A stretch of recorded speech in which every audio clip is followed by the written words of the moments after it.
x bar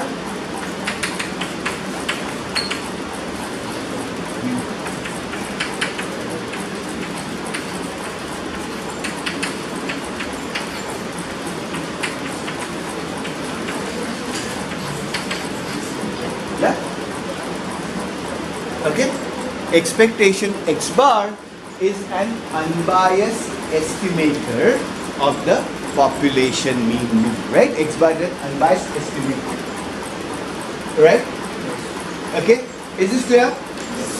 Right, and what does the word unbiasedness means? Unbiased simply means that there is no bias involved in x bar, so you are not going to systematically overestimate or systematically underestimate mu. You'll obviously make an error, but those errors could be pluses and minuses. They will be completely random and will have a property that if you sum across various x bars, that will average out to be 0.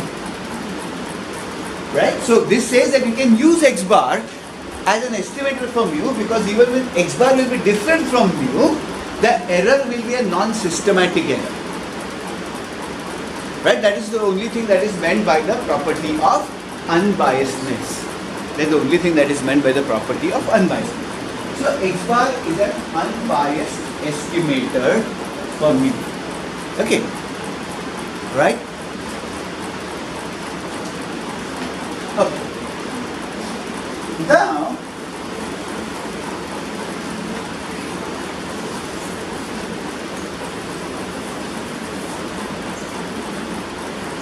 so let's look at the more general problem.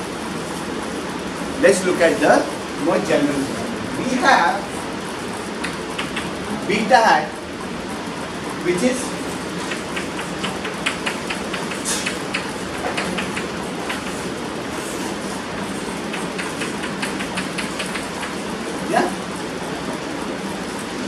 we want to find out whether beta hat is an unbiased estimator for beta. We know that if covariance xi has is 0, then beta hat is a consistent estimator for beta. Consistency is a large sample property, whereas unbiasedness is not a large sample property. How many mangoes had I taken? 5. Right? Even for a sample of size 5, I can show that the x bar is an unbiased estimate for me. So unbiasedness is a small sample property. Right? Unbiasedness is a small sample property. So let's see whether expected value of beta hat is equal to beta. Okay? Right. So let me first do a little bit of operation with this. Okay? Let me write beta hat as summation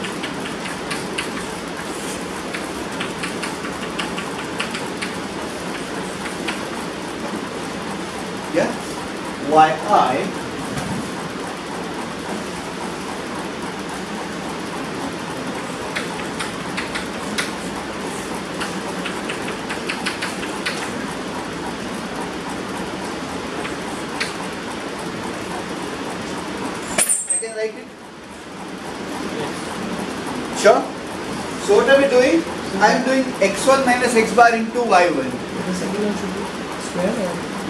I just opened it. Yeah, it should be square. Yeah, I just opened the brackets. But there is a difference between them. This is x1 minus x bar into y1 plus x2 minus x bar into y2 plus x3 minus x bar into y3 plus x4 minus x bar into y4 and so on. Whereas the second quantity is x1 minus x bar into y bar plus x2 minus x bar into y bar. So y bar is constant then. Right? So because it's a constant, I can always write this quantity as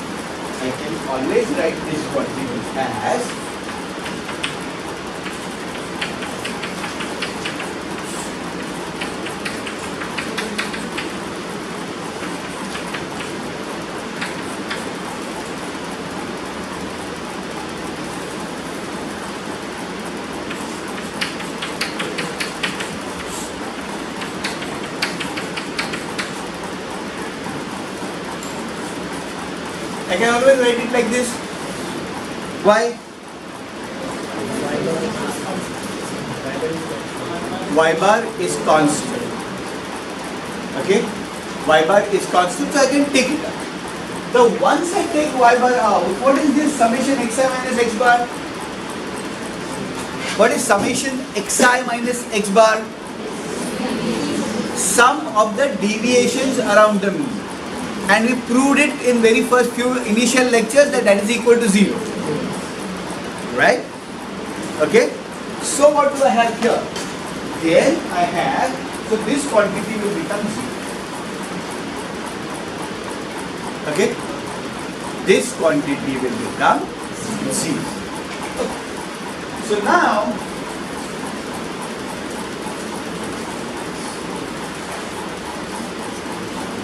but what is yi? Yi is equal to alpha plus beta xi. Right? So let me substitute this quantity here. So I get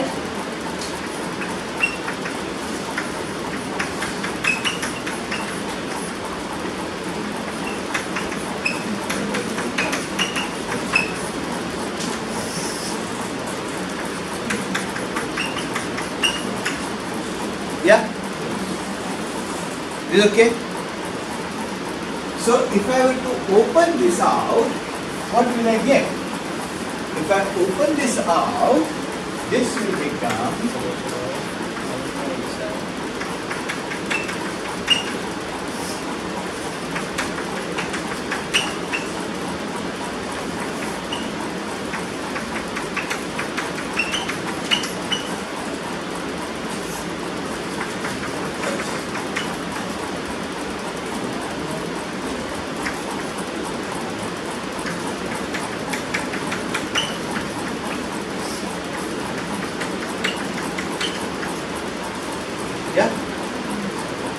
I'm just opening the brackets. And alpha is a constant, so it will come out of the summation. So now what's the next step? What this quantity be? C. This quantity be C. Right? So I am left with this expression. Okay? I am left with this expression. Now what I am going to argue to you is that this quantity is effectively equal to 1. I am going to argue to you that this fraction is effectively equal to 1. Okay? And this is not xi square. This is basically xi minus x bar. Right? Yeah? Summation xi minus x bar. Sure? Right? It's not square. It is square remaining from the previous. So is this clear? Up to here everybody is followed here. Because, see, what do I have here? This will be summation xi minus x bar into alpha. Alpha is a constant. So it can be taken out of the summation. Because this is x1 minus x bar into alpha, x2 minus x bar into alpha, plus xn minus x bar into alpha. Which I can take alpha out common, and then what will get left inside is xr minus x bar. Right? Okay. So now, what I'm going to argue to you is this quantity is actually equal to 1. Because you have no doubts whatsoever that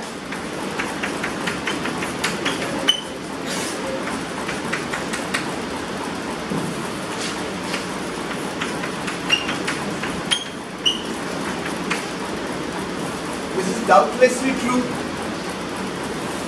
Summation xi minus x bar square upon summation xi minus x bar square is equal to 1. So let me now, so what is this? This is actually equal to xi minus x bar. This is equal to 1. Right? But this can be written as summation xi minus x bar, right, upon minus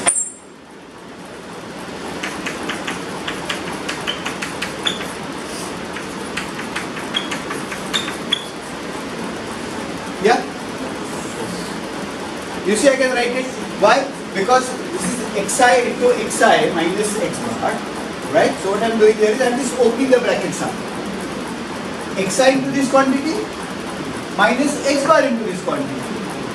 X bar is a constant, so it comes out of the bracket. So what happens to this fraction? 0. Because xi summation xi minus x bar is equal to 0. So this becomes 0. Right? So if this was equal to 1, this must also be equal to 1. Right? So this fraction becomes equal to 1. Right? But what is this? This is nothing but this. Yeah? You see that what you have here is the same thing as what you have here. Right? Sure? So if this is equal to 1, this must also be equal to 1.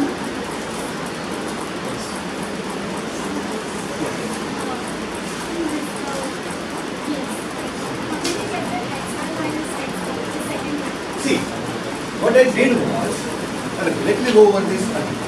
What I did was, I just opened the bracket. So first I multiplied this whole thing with this, and then this whole thing with this. Which this bracket? Because this is what I started to write. Right? So this has to be 1, no? So I just rewrote this like this. Where? How did I get the square? Because all that I am arguing is, if you take any xi minus x bar square and divide by any xi minus x, the same xi minus x bar square, you are bound to get 1. Yeah? You are bound to get 1. So therefore, to show you that you are bound to get 1, I put a square. And then this can be written as xi minus x bar. Right? So from which I have summation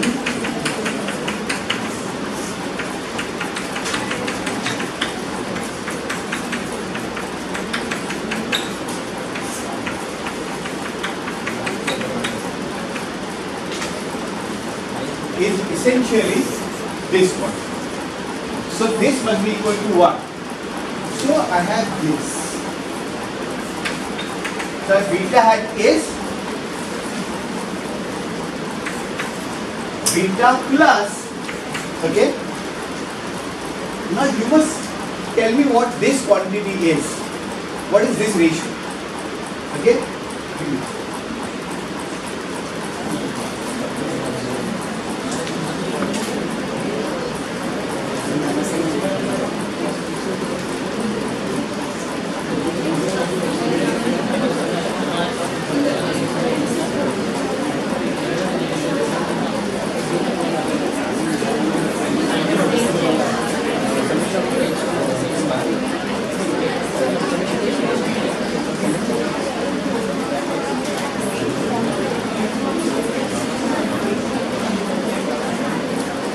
Yeah? So can you now recognize something?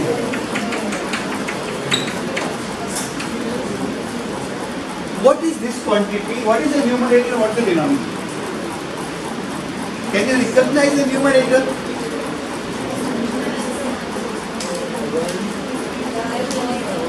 What is summation xi minus x bar into ei minus e bar? Covariance between xn. But what is e bar? 0. So what is summation xi minus x bar into ei? Covariance between xn. Right? So this last part is, and if I divide by n, I will get, yeah? And if I divide this by n, what will I get? Summation xi minus x bar square upon n is variance of x. So this becomes variance of x, right? Covariance xe and variance of x. So expected value of beta hat n is equal to beta plus, yeah? So only if, when the expected value of beta is equal to beta, when covariance xe is equal to 0, right? So it shows that beta hat is not also an unbiased estimator of beta, if X and E are correlated. So requirement proving that beta hat is an unbiased estimator also requires covariance XE to be 0. So what it says is, if you have an omitted variable bias, not only will your estimates of beta be systematically wrong, okay, that's the unbiasedness part, but as the sample size becomes larger and larger and larger, there is no guarantee that you will get closer and closer to the true estimates. So you see what a big problem you have if you have an omitted variable bias. Okay, let me give you another example how omitted variable biases can easily prevail. Okay, the omitted variable biases can prevail.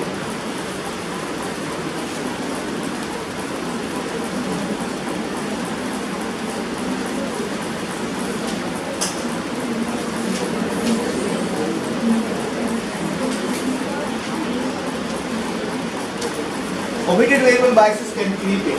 Think of, suppose you are trying to find the sales of an FMCG product as a function of the price of that. So suppose you are modeling the sales of shampoo by Hindustan Lever as a price of that shampoo, right? So your model is sales of Hindustan Lever shampoos in month I, suppose you have data on months, is equal to say alpha plus beta, price of the Hindustan Lever shampoo in month I plus EI. Right? So this is the kind of a model you have. And what do you expect? You expect beta to be positive or negative? Do you expect beta to be positive or negative? What does beta tell you? How much? The sales change with prices. So what is the relationship between sales and prices? Reverse. If you are estimating a demand curve, it will be reverse. If you are estimating a supply curve, obviously it will be positive. But since we are looking at the demand, right, beta will be negative. Now, do you think that this model will work? If you did a regression like this, so if we went to Hindustan Levers and told them that you give me your data on prices, you give me your data on sales for the last say 3 years or so every month, and then I will use the following estimator, covariance of prices and sales divided by the covariance of prices, because X is price, Y is sales. So beta hat ka formula kya hoga? Covariance XY upon the variance of X. In this case, X is price, Y is sales, so it will be covariance of sales and prices divided by the variance of prices. You will get a estimator for beta. Do you think that estimator will be unbiased and consistent? Because these two properties we want estimators to have.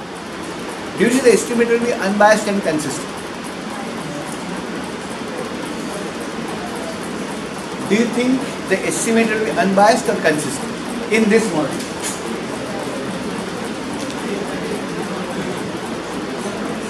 Think. What do you think? Will it be unbiased or consistent? Yeah? Will it be unbiased or will it be unbiased and consistent?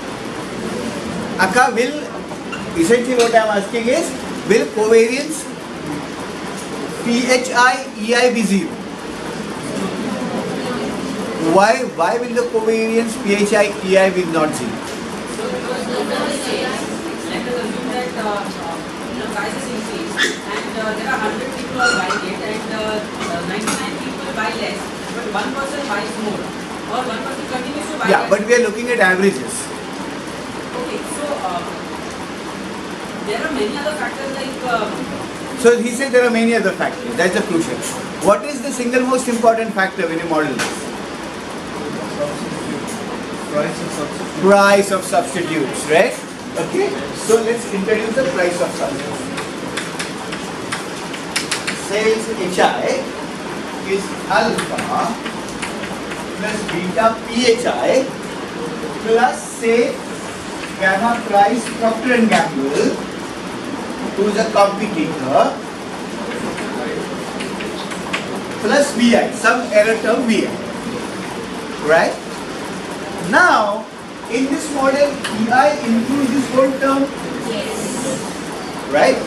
Okay. So what does here include? Gamma into the price charged by Procter and Gamble. Okay. Now, do you think there will be a correlation between EI and PHI? Yes. Why do you think there will be correlation between EI and PHI in the first model?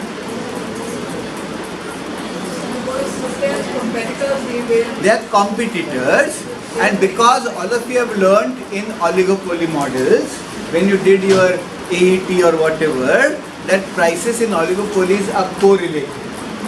Right? When one oligopolist cuts prices, everybody else does that. That's why you learned the Kinkey demand curve. No? So, in an oligopoly, prices will be correlated. If prices are correlated, PHI and PGI will be correlated. EI includes PGI. So, EI and PHI will be correlated. If they are correlated, you will get estimates of beta which will be neither unbiased nor consistent. Your computer will generate some beta because it has to. वो बेचारा machine है ना, उसको button दबाओगे कुछ आना है. But that beta will not necessarily have any meaning for you as a policy maker, because that beta is a biased estimate of the actual beta, and it further has the glaring weakness that as the sample size becomes larger, so if you say 3 साल का data अभी मैं 30 साल का data लेके आता हूँ, there is no guarantee that the beta you will get closer to the true value. So I obviously understand why it is consistent, but I didn't understand why it should be unbiased, why it would be biased. It will be biased because for unbiasedness what you require? You require covariance xi ei to be 0. So अगर covariance xi ei 0 नहीं होगा तो bias भी होगा ना? Expectation beta is equal to beta plus covariance xi ei upon variance xi. Yeah. Somebody else wanted to ask a question? Right. See, PGI and PHI are correlated. In the first equation, I missed out PGI. If I missed out PGI, the PGI in that equation will be included in EI. So EI and PHI in the first equation will become correlated. If EI and PHI become correlated, then obviously the covariance of X and E is not 0. So therefore the estimates are neither unbiased nor consistent. So even when your Excel or whatever sophisticated software you use to calculate the co-regression, the regression coefficients themselves will have no meaning, because there will be no, there will be not no good estimates of the actual beta that you are interested in. Right? You are actually interested in how much, if you change prices by 1 rupee, what happens to sales? You want that estimate. You have used a sample to do that. Right? And the problem with your estimation process is that you really can't arrive at that value. Sure?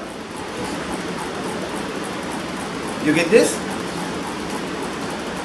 So does biasness necessarily mean that the model will become inconsistent? Yeah, because inconsistency and unbiased. No, it doesn't necessarily be. Right? I can think of models which are biased but consistent. I will show you some examples. I'll quickly show you one example. Okay. But as the sample size gets, so what it says is, in this case, as long as, because both unbiasedness and consistency require X and E to be uncorrelated. As long as X and E are correlated, your estimates will continue to be biased as well as inconsistent. Right? समझ में आया सबको? So this is the first problem. Okay. I'll give you another example. It's called omitted variable bias. Okay, this is one of the specification issues.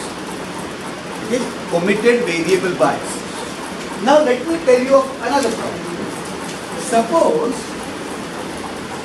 Suppose I now say that marks obtained by an IELTS student in the econometrics class are related to that person's IQ. Right, suppose I say that the marks scored by a student in econometrics is dependent upon that person's intelligence. Right, that person's intelligence. So I say Mi is a mark scored by the ith student is alpha plus beta intelligence of the ith person plus some error term. ठीक है, as a specification this is all right. But can I actually observe intelligence? No. So what do? I do a test. I measure intelligence. Right? But with a test, do I measure intelligence perfectly or little bit imperfect? Little bit imperfect. So what I do is I take a test on all of you and I actually get a measured I star which is equal to the actual I star I plus some error term Vi. Some random error term Vi, right? Some plus or minuses will happen, no? Okay? Now in the regression model what I am going to put? I am going to put not I but I star. So I have, because this is what I have observed. This is what it actually should be. What I observed is plus or minus a little bit what it is actually. Because I can't measure intelligence perfectly by any test. Right? So therefore I get II. Yeah? So now let me substitute this in this equation. And what I